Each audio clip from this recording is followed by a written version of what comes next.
may dalawang malaking sanga ang nakawan sa flood control project. Ang isang sanga ay ang BICAM at ang powerful small group na nag-insert ng 289 billion sa DPWH. Kasama ang 142 billion na in-insert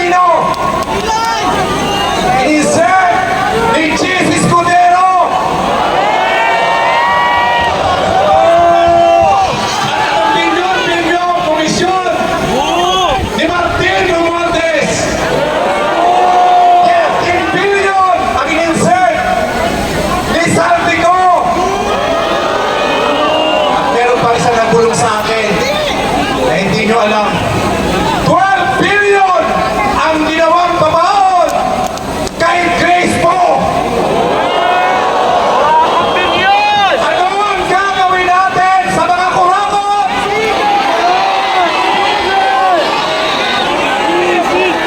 Pero, ano ang gagawin? Pero, may puno, ang puno ng pagnanakaw sa flood control project ay ang Malacanang. Si Duterte, mula 2016 hanggang 2022, ay nagpagawa ng 13,700 flood control project na ginastusan ng 622 billion. Ang laking pera. Si Marcos, nagpagawa ng flood control project na 9,800 flood control project na ginastusan ng 545 billion. Pag pinagsama nyo yan, 1.2 trillion halos, 1.2 trillion ang ninakaw ng mga walang hiya. Anong gagawin natin sa mga magnanakaw? Ano mo?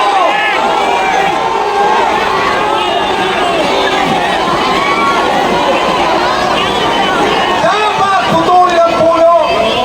Pero dapat silang makulong. Tama, dapat makulong. Pero huwag na natin palalabasin. Dahil pag nakalabas, nagiging senador. Kilala niyo yun? Mga kasama, bilang panghuli, ang puno ng korupsyon. Korupsyon ha, ng flood control. Ang puno ng korupsyon, flood control, ay mayroong ugat.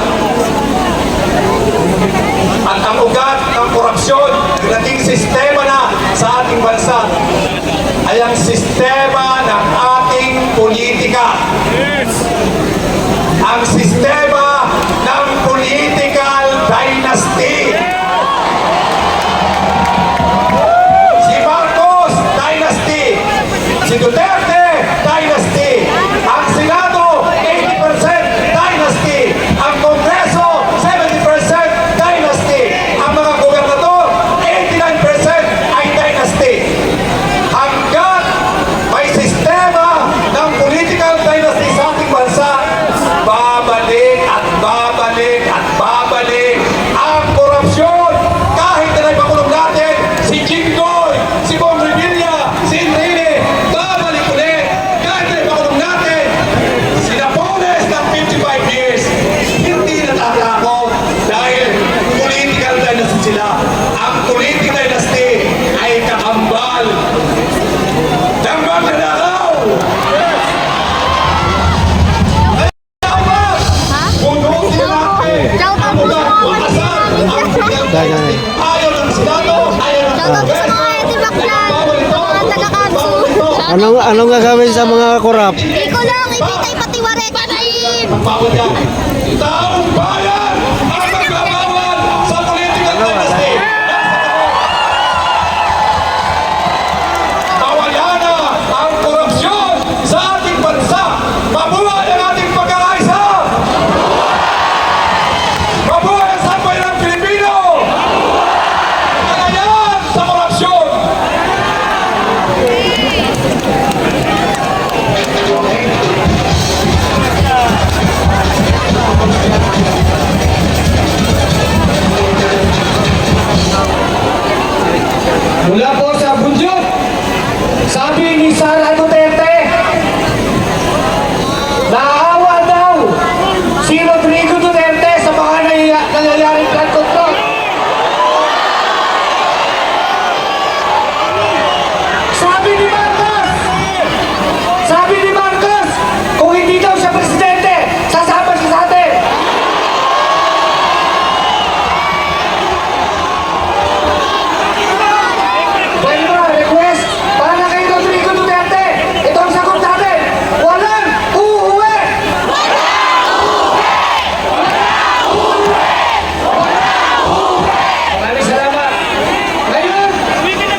hindi raw siya presidente, sasama raw siya dito. Payag ba kayo?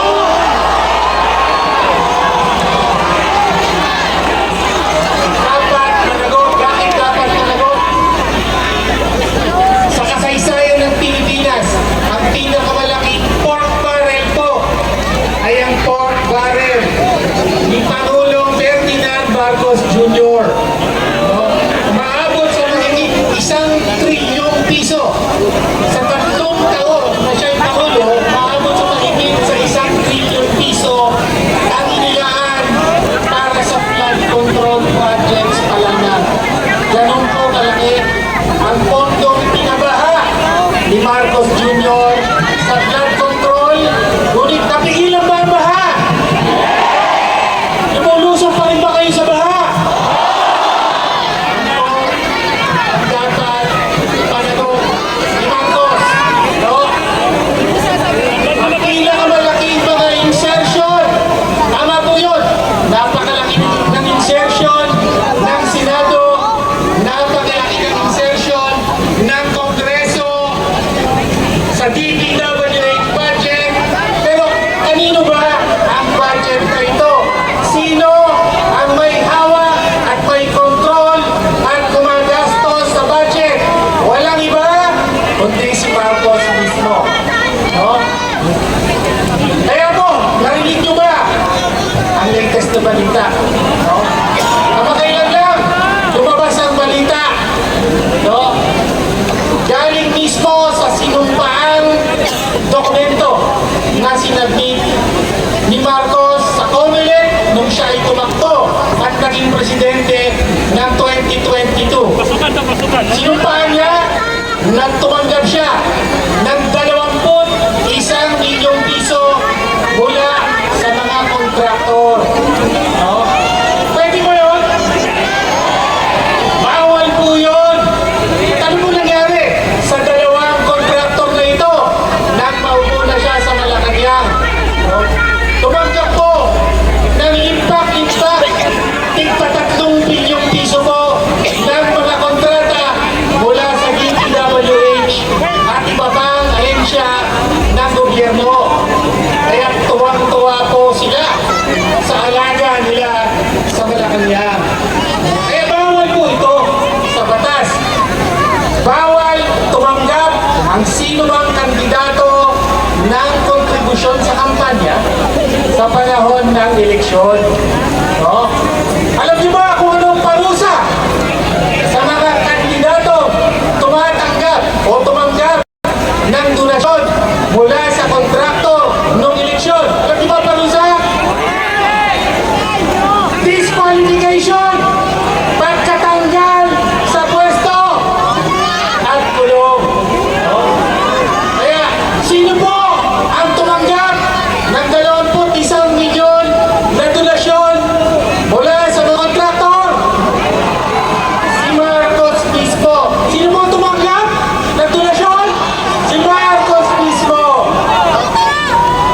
Sino ang dapat ma-disqualify sa posisyon bilang presidente ng Pilipinas? Sino ang dapat ma-disqualify?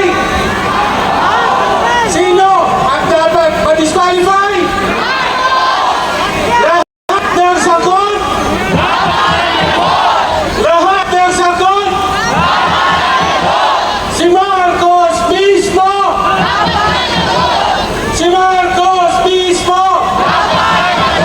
Buhay po sa inyong lahat.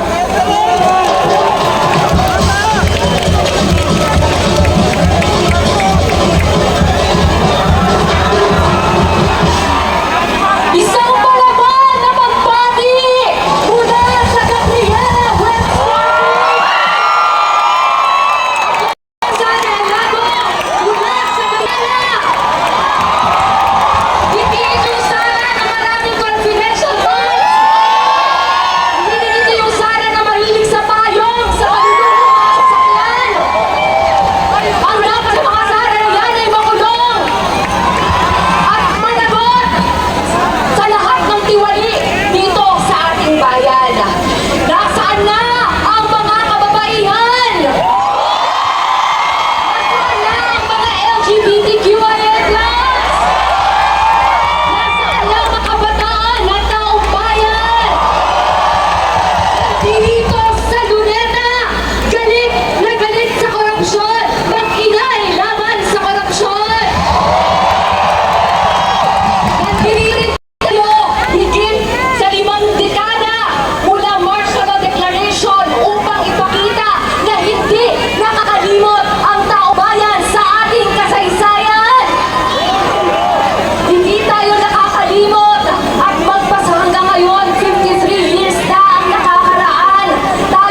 ang taong bayan.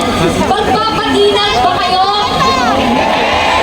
Hindi. Kaya makasal na ang mga political dynasties.